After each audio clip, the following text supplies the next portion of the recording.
CM చంద్రబాబుకు సుప్రీంకోర్టులో ఊరట లభించింది. చంద్రబాబు పైన నమోదైన కేసులను సీబీఐకి బదిలీ చేయాలని నమోదైన పిటిషన్ను ఉన్నత న్యాయస్థానం కొట్టివేసింది.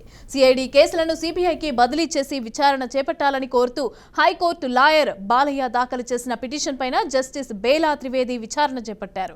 ఇక సీనియర్ న్యాయవాది మనిందర్ సింగ్ పై జస్టిస్ బేలా త్రివేది ఆగ్రహం వ్యక్తం చేశారు. ఇది సరైన పిటిషన్ కాదని, దీనిపైన ఒక్క మాట ఏమైనా మాట్లాడినా భారీగా జరిమానా విధిస్తామని హెచ్చరించారు. రేటికి ఇదే అంశానికి సంబంధించి పూర్తి డీటెయిల్స్ మా ప్రతినిధి మధు అందిస్తారు. మధు, మేమంతా ప్రస్తుతం చూసుకుంటే కనుక నారా చంద్రబాబు నాయుడు ఏపీ ముఖ్యమంత్రికి సుప్రీంకోర్టులో భారీ ఓటర్ లభించిందని చెప్పుకోవచ్చు.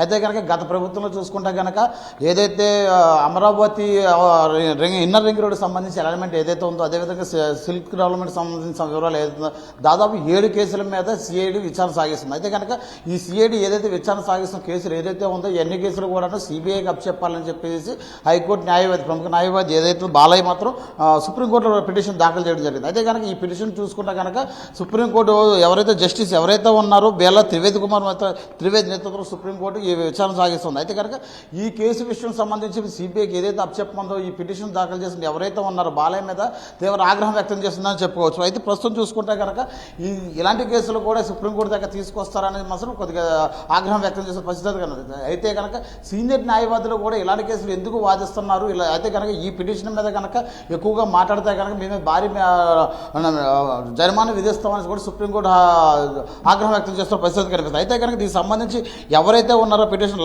లాయర్స్ మణిచంద్ర సింగ్ కూడా ఆగ్రహం వ్యక్తం చేస్తున్న పరిస్థితి కనిపిస్తుంది. అయితే కనుక ఈ సిఐడి ఏదైతే ఉందో సిఐడి విచారణ సాగిస్తున్న కేసులు మాత్రం సిబిఐకి దేనివల్ల ఇప్పించాలనేది, అదేవిధంగా దీని మీద పిటిషన్ వేసేటప్పుడు కూడా అంటే కనీసం ఆలోచన లేకుండా ఏ విధంగా వేస్తున్నారు అనేది కూడా బాలయ్య మీద పిటిషనర్ ఎవరైతే ఉన్నారో బాలయ్య మీద కూడా తీవ్రమైన ఆగ్రహం వ్యక్తం చేయడమే కాకుండా ఇదే పిటిషన్ గురించి మళ్ళీ కనుక మాట్లాడితే కనుక ప్రస్తుతం మీ మీద భారీ జరిమానా విధిస్తామని చెప్పడం జస్టిస్ బేల త్రివేది మాత్రం ఆగ్రహం వ్యక్తం చేసిన పరిస్థితి కనిపిస్తుంది.